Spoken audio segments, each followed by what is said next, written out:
Hello Year 4, welcome to Maths today. I hope you're all well.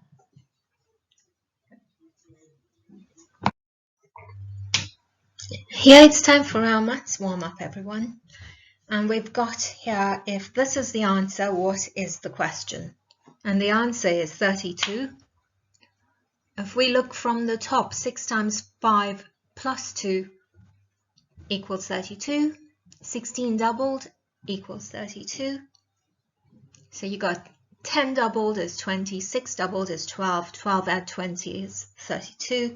Then you've got a subtraction, 100 minus 68 equals 32. 1/3 of 96 equals 32. There are strategies to check if it's right, and you can use the inverse. So 36 multiplied by 3 gives you 96. That's one way of checking. 4 multiplied by 4 is 16. 16 times 2 is same as 16 doubled as 32. 15 times 2 is the same as 15 doubled as 30. 30 add 2 equals 32. We know 32 is an even number. That's another fact.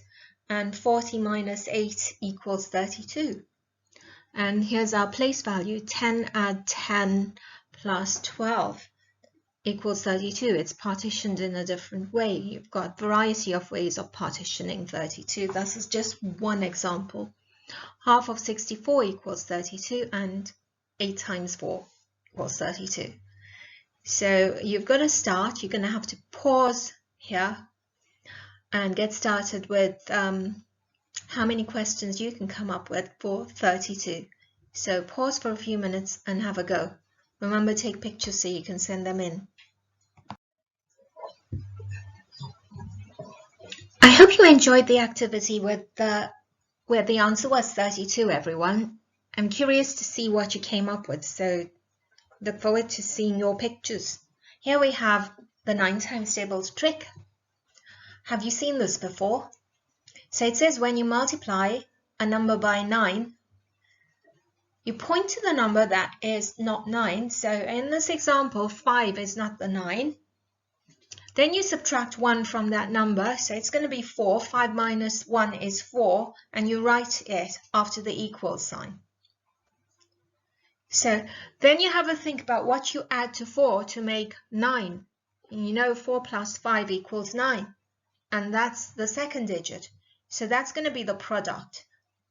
We know that an answer to a multiplication sum is called a product. So 9 times 5 equals 45. This is quite a neat trick. I'm going to ask you to pause. Here's another pause point where you're going to have a go with different number sentences. Perhaps you want to try 9 times 3, 9 times 6, 9 times 7. Pick any one you like and try this trick out.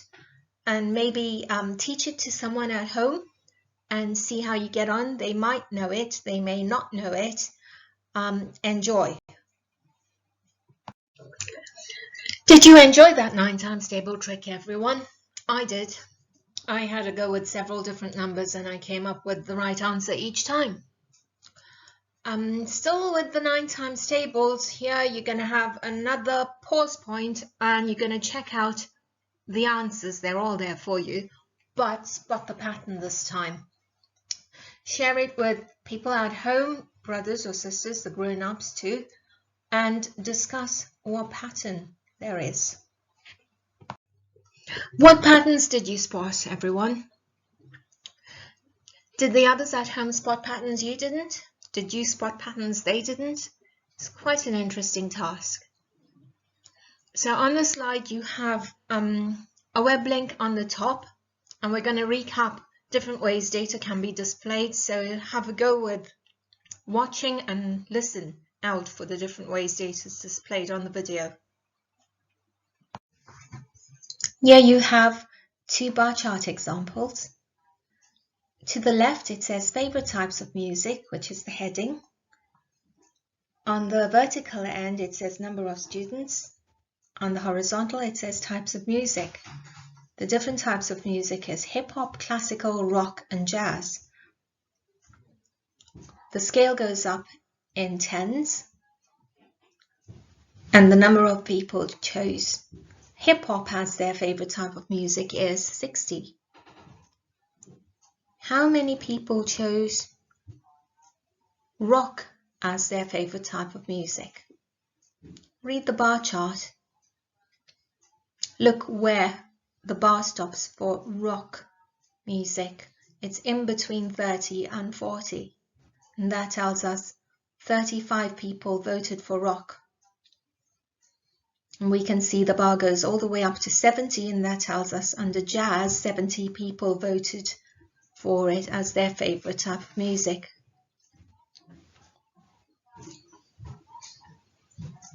Other types of information you can find out from this chart is what the most popular type of music is, and it's the music with the highest number of votes, which is jazz. The least popular, which would be rock music.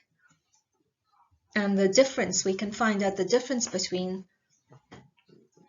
the votes. So if we look, for example, at classical and rock, and we want to work out what is the difference in the number of votes between these two types of music, we would say, could do a sum that says 40, because we know classical music got 40 students voting for it, and rock music has 35, so the sum is going to say 40 minus 35 equals 5.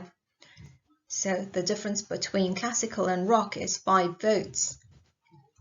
So to the right, your bar chart says number of students on the vertical side, and the heading down on the horizontal axis is classes at Saturday School. The classes, they have Chinese brush art, Tai Chi, Abacus 1, Abacus 2, Chinese folk dance. The numbers go up in steps of 5 on the scale.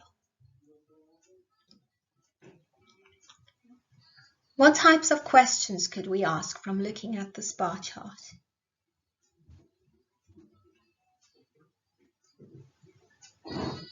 Pause here and make a list of questions you could ask.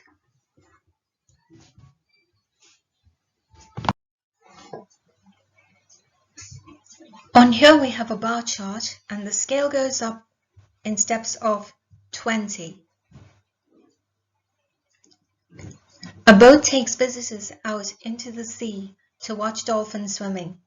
The bar chart shows the number of people that went out on each boat. On the horizontal axis, it gives us the time from 9 to 1, and along the vertical axis, you've got numbers going from all the way 0 up to 160. So it tells us the number of people and the times these people traveled on the boat. To the right side of the screen, we've got questions, and we're going to have to read the bar chart in order to answer the questions. You can read the questions as we do in class, my turn, your turn, or you could choose to listen. How many people went on the boat at 9 o'clock? How many people went on the boat at 11 o'clock? How many more people went on the boat at 9 o'clock than on the 12 o'clock boat? The 1 o'clock boat was full. How many visitors can one of these boats hold? What is the difference between the number of people who went on the 10 o'clock and 12 o'clock boats? Put the information shown on the graph on a table. You're going to pause the video here and take your time to look at the bar chart and then answer the questions. And at the end, there's a mini challenge for you to transfer the data from the bar chart onto a table. Remember, the table needs headings, so take your time and have a go. Don't be afraid to make mistakes, and when you return on the next slide, you can check out the answers here for. Let's go through the answers together. How many people went on the boat at 9 o'clock? Looking at the bar, the purple bar stops at 100, so that tells us 100 people went on. 130 people went on at 11 o'clock.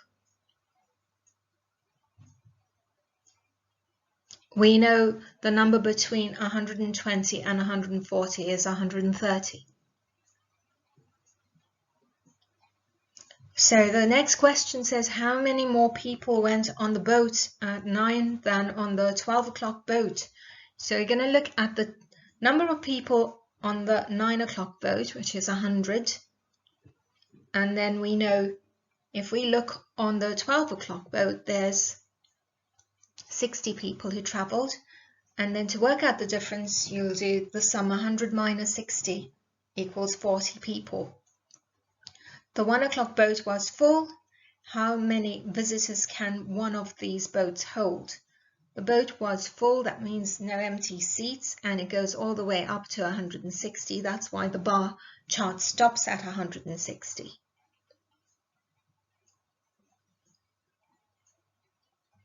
What's the difference between the number of people who went on the 10 o'clock and 12 o'clock boats? Again, you have to do a subtraction sum. So you look for the number of people on both the boats, and the subtraction sum is as below. 80 minus 60 equals 20 people.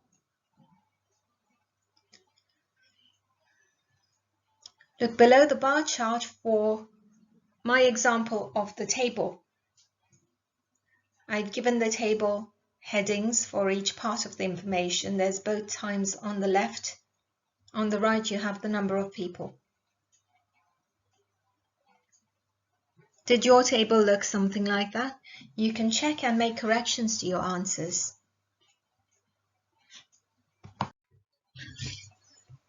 You have some statistics activities on Purple Mash, and for the 1-star activity, go on the Maths tab, find Statistics, and click on the bit that says Tally Tables and Data Tables, and the image you spot on the end there comes up.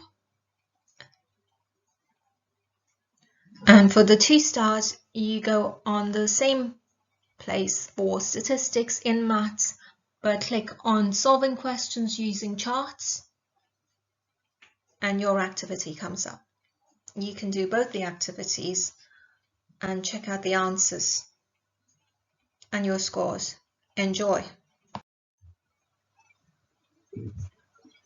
Here is the challenge: to create a bar chart to show the information on the table. Take your time and make sure you present the work in a way that the reader understands. This bar chart has mistakes on. There are 4 mistakes in total. This is your final pause point. See if you can spot the mistakes. After you've had a go on the following page, you would find the answers. Compare with what you've come up with.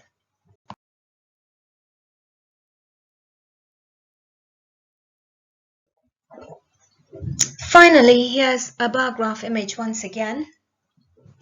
Look through so we can recap what we've learned about bar graphs and interpreting them. Bar graphs have numbers to let us know how many. The scale on this bar graph goes up in steps of 5. All bar graphs always have a title. All bar graphs have labels to let you know what each bar stands for. A bar graph uses bars to show a picture of the data collected. That's it for now. Remember, stay safe everyone until next time.